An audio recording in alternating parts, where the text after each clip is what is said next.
Honorable colleagues, my name is Toby Okechukwu. I represent an area of Oji River Federal Constituency from Enugu State.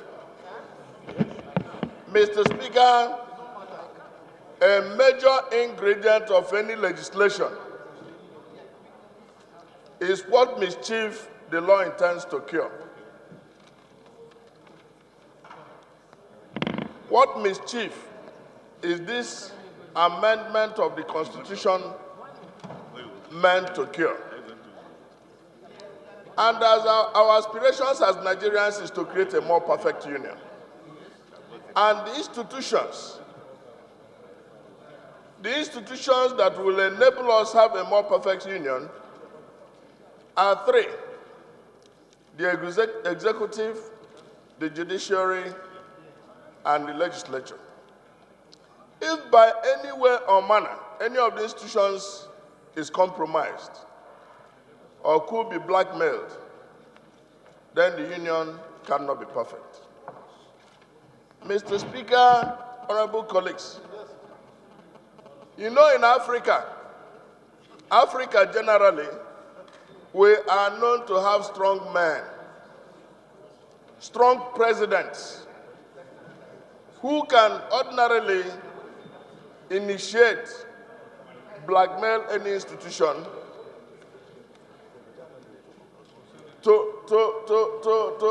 not to do its job. Mr. Speaker, we are all living witnesses that in the 8th Assembly, the presiding officers of the Senate were subjected to trial for forging their own document. How can you forge your own document? Mr. Speaker, we want to avert situations where such could be made to prevail in any legislative institution. Mr. Speaker, honorable colleagues, Mr. Speaker, can I enjoy your protection? Can I enjoy your protection? Can you ask? Honorable Yao, step aside a bit. Honorable Toby, you may continue. I know Honorable Sejus, he can't threaten anybody. He's a very gentle legislator. Yes.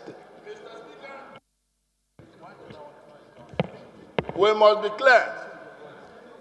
In 2015, this legislation was already passed. It was not signed because of the prevailing circumstances. I understand the provisions of House Privileges and Powers and Privileges Act. With regard to whatever we do or whatever we say in the legislature, in the hallowed chambers of this parliament, we are protected. Mr. Speaker, we are not making this law for any particular person, not for any individual. It's institutional. It may not be clement to do it now, but when the legislature is subjected to subversion or any abuse, you begin to draw attention to what is necessary to be done. Whereas it is important to make sure we live correctly, to make sure that our presiding officers are enabled to do their job diligently. Nothing in this law will protect anybody once you leave office. You are still subject to our criminal procedure. So, for me, it may not be very clement to begin to argue about this. But we know we need institutions that are strong. And you're only talking about 2 persons in 360 chambers. And in about 4 persons in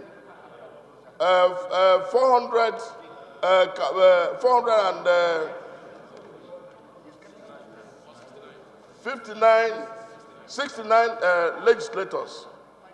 So for me, it is good to subject this to scrutiny. Let it pass second reading, and Nigerians will discuss it. That is when it will be subject to how they feel.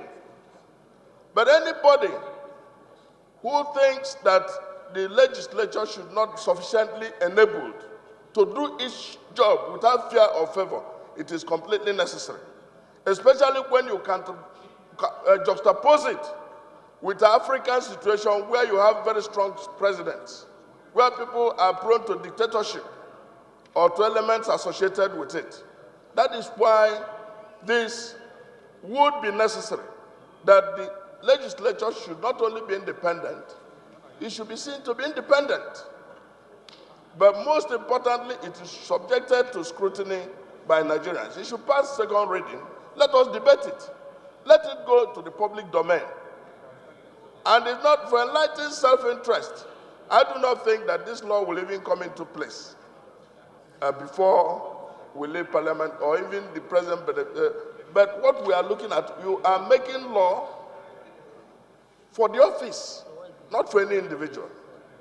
So my take on this is that let us make it available to Nigerians for us to discuss it. Thank you very much.